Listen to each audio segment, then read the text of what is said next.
This is your brain, and this is your brain when you're watching porn. It's no secret by now that porn has a terrible effect on your mind. Found in our study that the grey matter in the reward center is generally smaller in those people who watch more porn. We've seen that with multiple addictions, from methamphetamine to cocaine, others, and now with pornography addiction. But if this is the case, and most of us know this, how does the industry keep growing? 25-year-old Bonnie Blue from Derbyshire is making headlines around the world for filming herself having sex with teenagers. My dad is dead and my mum is on my payroll. OnlyFans and force their victims to make nude videos to be sold. 2 months into me having my OnlyFans account, I had this subscriber almost since the beginning. It has to be my stepdad. Well, she doesn't praise it at the pub like, woohoo, my daughter does OnlyFans. Right, you have a very specific niche, don't you? Yes. Tell us about that. So, barely legal, 18-year-olds. They were teachers by day and OnlyFans stars by night. And so I deleted my OnlyFans. How would you feel when you want to have kids yourself? You have your little ones and they look at you and go, didn't you want to be a lawyer, mummy? What happened? Yeah. And you go, yeah, but look at all my stuff. They can cry in a Ferrari. The growth of OnlyFans came out of nowhere. After it was created in 2016, the website blew up overnight. But how did this website, originally created for normal paywall content for online creators to monetize, turn into one of the darkest and most manipulative adult websites on the internet? Let's uncover the dark secrets of a company worth over $8 billion. In 2016, OnlyFans was created by Timothy Stokely and his father, Guy Stokely, with a $10,000 investment. The website was originally created to be a competitor to Patreon, as an ad-free platform for selling video content behind a paywall. And no, the platform wasn't originally intended for only pornography. So, what changed? Over the first couple years of its creation, OnlyFans saw a massive rise in popularity instantly, and in October of 2018, Jewish Ukrainian American businessman Leonid Radvinsky bought an at least 75% stake in OnlyFans parent company Felix International. Radvinsky had a lot of experience from making money in the industry, as he previously started his career running porn referral websites. The original website, Cybertania, created in the early 2000s, marketed hacked and illegal passwords to porn sites, as users would click on these referral links that took them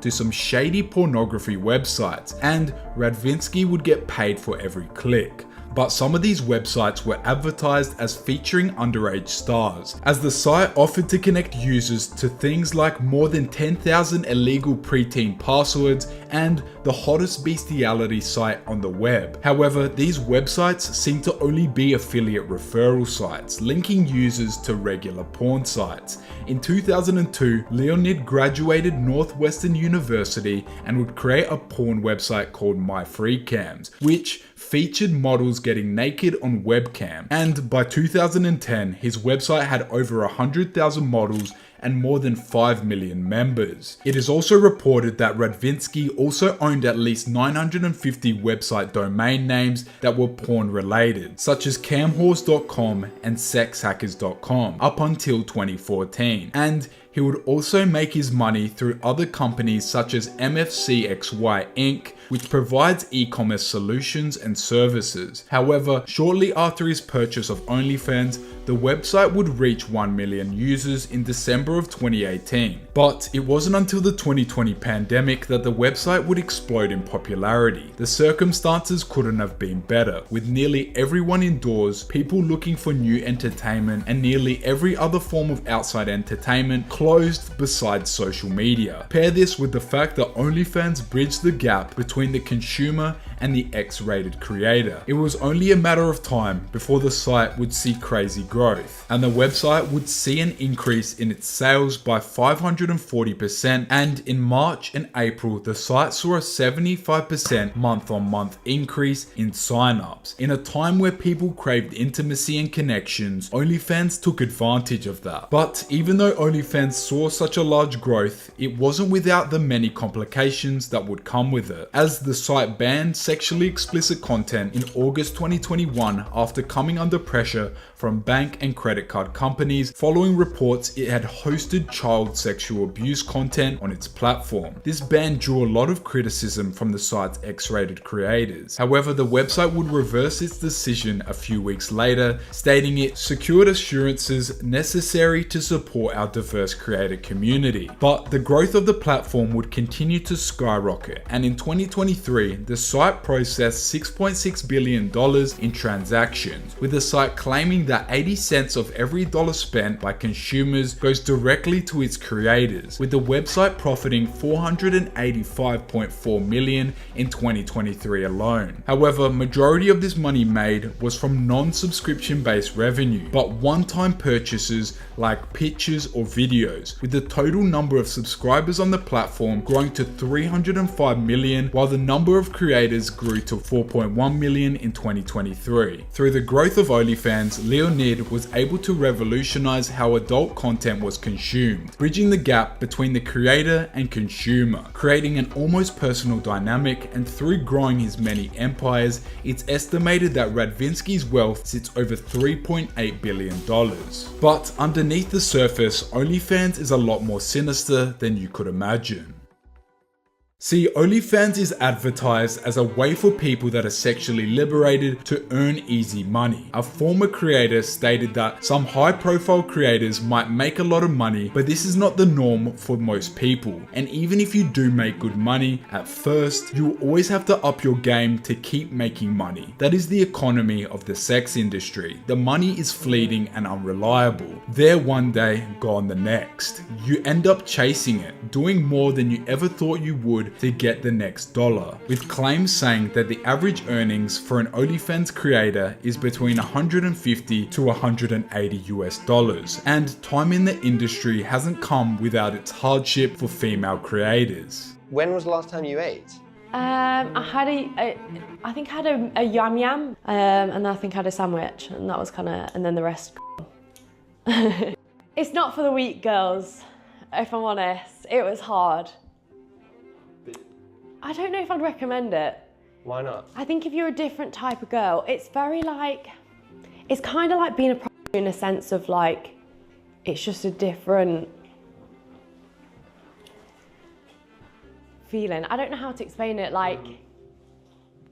It's not like just having sex with someone. Yeah.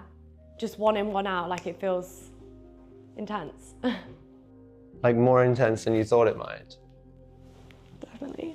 As women with experience in the industry claim to have been doxxed, regret their decisions because once it's online, it's there forever, and a 2021 study showed female OnlyFans creators are targets for sexual harassment a lot more often than you can imagine, as they are pressured into performing actions that are unimaginable by people who have irreversible sex addictions. But one former OnlyFans agency recruiter said she witnessed many different weird and disturbing subscriber requests, such as seeing women defecating on themselves, and the easy accessibility of connecting with creators online blurs the line between fantasy and addiction. However, the agency recruiter also stated that the girls who were the youngest were the highest performers, so even if they were older than 18, we would say they were 18, which shows the fantasies that these depraved lonely men have. And this is not only the women's fault, but largely an issue for men too, as they continue to contribute to this degeneracy, showing what a porn addiction can do to the brain. As it's reported that the average age of a child first viewing adult content is now 11 years old, which can lead to long-term psychological issues that are unknown. But over a long time frame, it can impact how men behave in relationships with women, how they experience intimacy, and even affect their personal lives. Porn is very popular with young people in America, as 85% of men and 50% of women between the ages of 18 to 30 admit to watching X-rated content at least once a month. Therefore, it is targeted towards lonely men or young men that know no better, which can desensitize them, greatly negatively affecting a person's mental health. However, the difference between OnlyFans and regular porn is it can give people near constant dopamine hits, not just by consuming content, but because they get personal messages directly from the model. This can be way more addictive than regular porn because it creates a fake relationship that doesn't exist. But what these men don't realize is they are messaging other men who manage the model's accounts.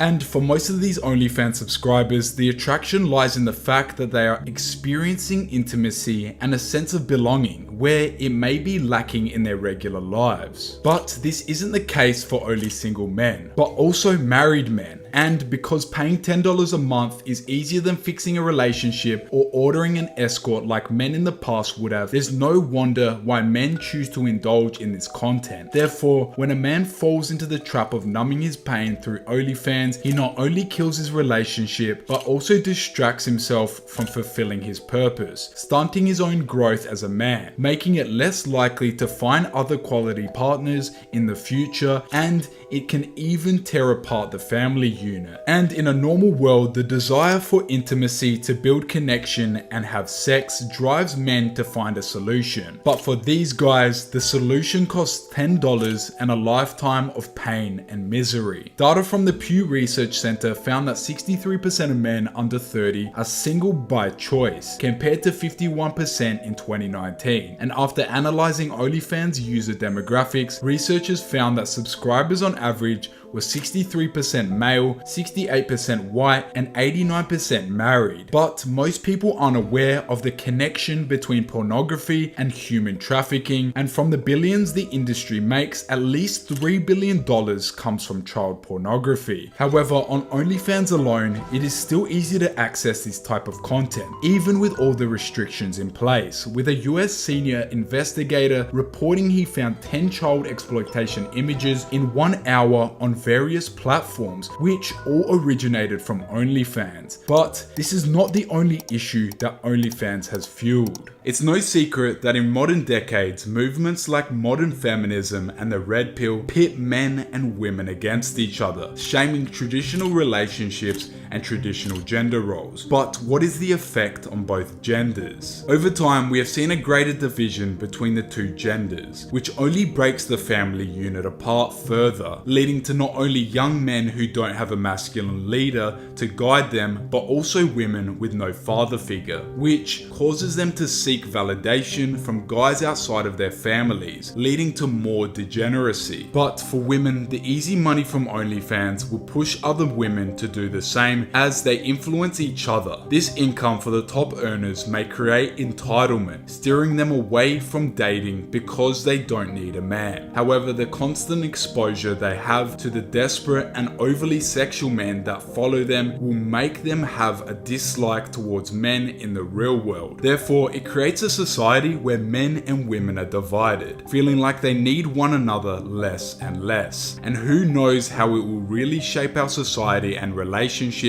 long term. But behind all of this lies one man, Leonid Radvinsky and his team, taking advantage of men and women, not worrying about the effects that his website can have on the youth, as they are only worried about profiting off of men's weakness. However, the reality is, not much is known about the OnlyFans majority owner. Besides a brief overview of his past, the fact that he was sued by Microsoft in 2004 for sending deceptive emails to Hotmail users, with the case getting dropped, and how he and his wife Katie Chudnovsky allegedly pledged $11 million to AIPAC, the Israel lobby group. However, Radvinsky denies this claim, and on his own website, Leonid claims he has spent the last 2 decades building software companies and contributing to the open source movement, as well as that he donates a huge amount of time, effort, and money to non-profit causes like charities. But no matter how much money he donates, it's clear that Radvinsky's intentions are well known. He capitalizes off of weak and vulnerable men by leading young women into a life path filled with degeneracy and quick fixes of dopamine. And no matter what is said, it's obvious that OnlyFans will keep contributing to the degeneracy of our world. And if you want to learn more about how other social media sites negatively affect your brain, click this video and subscribe.